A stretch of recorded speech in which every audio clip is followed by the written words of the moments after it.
particular circumstance, you all still, now if you've got another argument as to why you didn't Did you really just send her dinner? You the man if you did, brother. return his property, but you would have still needed to return it. I mean, you didn't go forward with that prosecution. If you've got some other case law you want me to look at, but by the way, it sounds like they're about to throw out the evidence with the thing they got from Thug's phone. Statute is because they didn't want the state. Why is it cutting it out? I have no idea why it's cutting out. Again, this judge is ruling if cell phone evidence that was found in a arrest and a search of Young Thug should be used when it was later suppressed, but the only reason why they never got the data from it the first time is because, okay, quiet down. Yeah, and Mr. Steele's argument is, and just hear me out, you didn't have a valid arrest warrant to begin with. Now you got one, but you didn't have one when you had one in front of Judge Newkirk. You sought a search warrant, so you weren't in the right place and space to begin with, because you went in the house, somebody saw some marijuana, or somebody saw whatever it is, and they, in D10, they got they drew an affidavit, and they said, okay, we want to search the house. Well, you got to be in the right place and space to begin with to have the authority to search the house to begin with. Mr. Steele, in his motions, asked for suppression of anything that was taken in the house. So marijuana and anything else that was the basis of that. So that's fruit of the poisonous tree. He's argued that all throughout his motion. He's argued that. And so Judge Newkirk, by implication, had to consider it as part of his ruling. So you're asking me to kind of, okay, well, the marijuana's over here, that's fine, but he didn't suppress the other stuff, we can still use it. That's not the way I interpret this particular scenario and interpret the law related to search and seizure of this particular item. Your Honor, thank you. And respectfully, the issue of whether or not the state had a valid arrest warrant is... The next motion they're going to have to file is how to suppress Gunner, because he's a new witness. Did we have one with the certified document that the court has that the state has tendered as evidence? So it's not a matter that the state did not have lawful authority to enter into the home. But you didn't have it at the time that Mr. Steele... We had the search warrant. That search warrant, that certified document that is in evidence, Your Honor, has a date on it. It was signed and filed well before Mr. Steele made that motion, and it was a part of the record of the clerk of court. But you all didn't... It was sworn out again. The challenge is you all didn't take that up on appeal or anything. It was ruled upon by Judge Newkirk. Your Honor. So at this point in time, is it fair to Mr. Williams for you to have another bite at the apple? I mean, at this point, because you're asking me to go ahead and let you use this particular evidence that arguably another one of my judicial colleagues has said, hey, despite the fact that we disagree about how the motion has been styled, clearly it would be subject to being suppressed. And Your Honor, and even if I agree with you, okay, let's say you corrected all that. 17-530 is still fatal to you. You still would have needed to return the property, and you haven't given me any legal justification for you to keep that property and continue to then investigate that property or search that property. Unlike trial evidence that clear you could have done that. 17-530 is distinguishable because it's like the legislature seemed to indicate, well, we don't want the state to go ahead and continue to keep investigating an individual based on evidence that a court has suppressed. So that's kind of where I am. Your Honor, if I may, the distinction is that there was a good faith basis for obtaining the search warrant and for getting the search warrant. A search warrant affidavit for the home itself was sworn out. There was, in fact, an arrest warrant that did exist. It was lawful.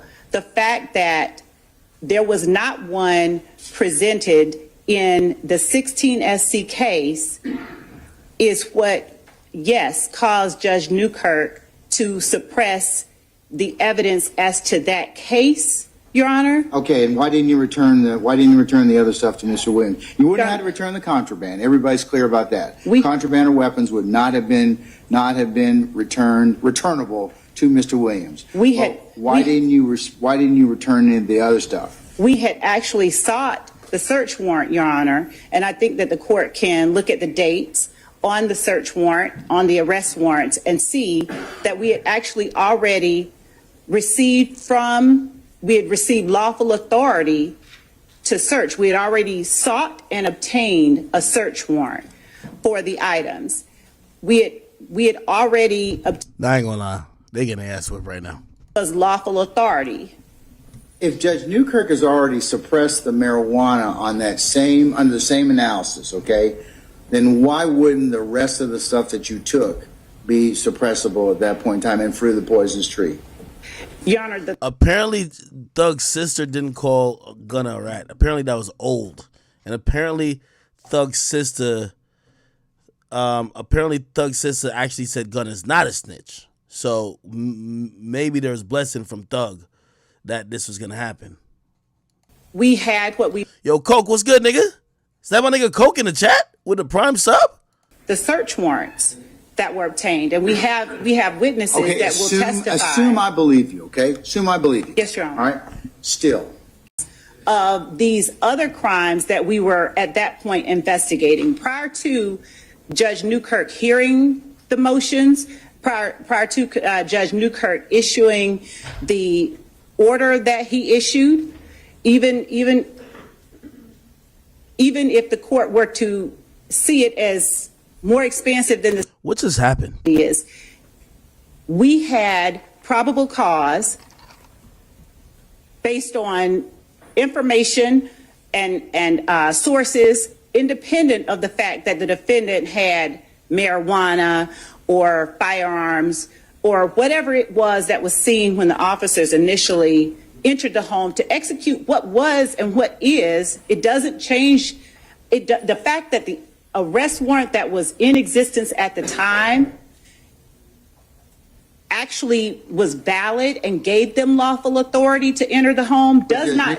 Judge Newkirk ruled that you didn't have that at that point in time, because at the hearing that you had in front of him, or Mr. Bailey represented you all on the 3rd of April of 2017. Tell everybody to refresh. I don't know what just happened. Sorry. Particular certified copy of the arrest warrant, and so Mr. Steele by argument says, hey, look, I am extending my motion. I'm going to include everything that's in the house because you weren't validly in the correct space and place. Now, had you had that search warrant at that point in time, or not search warrant, but the arrest warrant valid at that point in time, then Judge Newkirk would have probably said, okay, well, then you're fine. But that wasn't that, these particular scenarios have to be ruled upon in terms of what the judge has at that point in time. So if you look at that, even if I accept, which I have, I've admitted, states 1, 2, and 3, you still have to return the man's property. He's asked for it to be returned. He hasn't had it returned pursuant to 17-5-30, because I can't go back and unring the bell in terms of Judge Newkirk's. You're not saying Judge Newkirk's ruling was erroneous, are you? I'm saying that Judge Newkirk's finding was that we had not presented a certified copy of the arrest warrant, which is not the same as that there was an unlawful search and seizure. It's just that the state had not tendered. On 3 April. They said, "Le bebe," and D Savage trying to hack my computer, bro. So, you're asking me at this point in time to say, hey, Judge, we can correct that. On December the 15th of 2022, you've introduced states 1, 2, and 3 certified copies of the arrest warrant, the return of search warrant and inventory, and the affidavit for search warrant. And that's why I'm telling you, assuming that that is now corrected, the problem that you still would have is the return of property under 17-5-30, because you took the marijuana and the other pieces of evidence from Mr. Williams' home. I don't think the law distinguishes between that. So you would have had to return that. You still would have to return the property to him. So because at this point in time, he's entitled, or he would have been entitled, he's asked, and Mr. Steele has already introduced from in the last hearing on the 17th, he's asked me, or he's introduced a letter that he sent to Mr. Bailey saying, hey, I want the evidence back.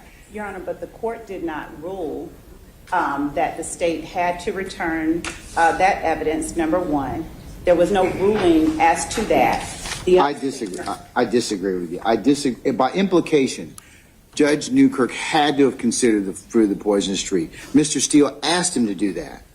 And it's a snapshot in time. So on the 3rd of April, 2017, you didn't have what you have now. And so you're asking me to correct something that is arguably, can I do that? I mean, and even if I can, that still runs afoul of 17-5-30. You still would have had to return Mr. Williams' property, and then Mr. Steele asked you for the return of that property. And there's no exception under 17-5-30 pretrial that gives you the ability to keep the property. You have to return the property. The property that, and then you took that particular property, in particular his phone, and then you extricated things out of it, which would be tainted or fruit of the poisonous tree, because you didn't have the right to keep that. You didn't have the right to keep that particular evidence under 17-5-30. Thank you, Your Honor. That's the ruling.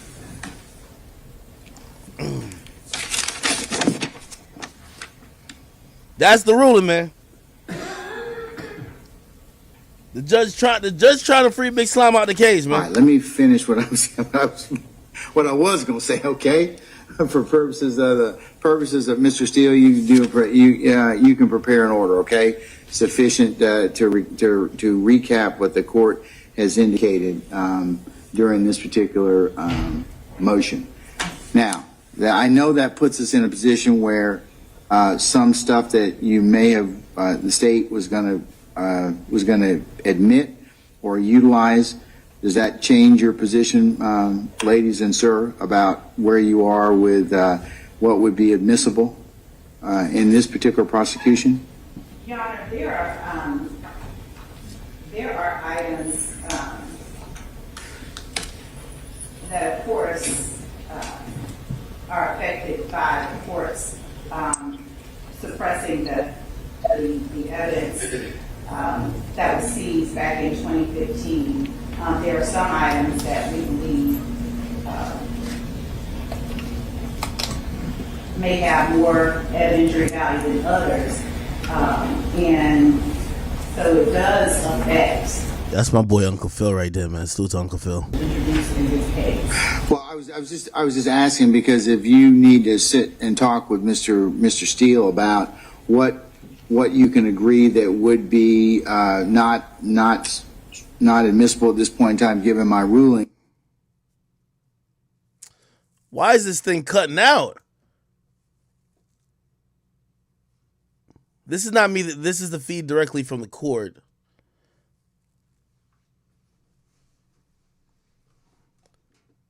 While this is cut, let me see if I can go to live. Yeah, it's still cut out.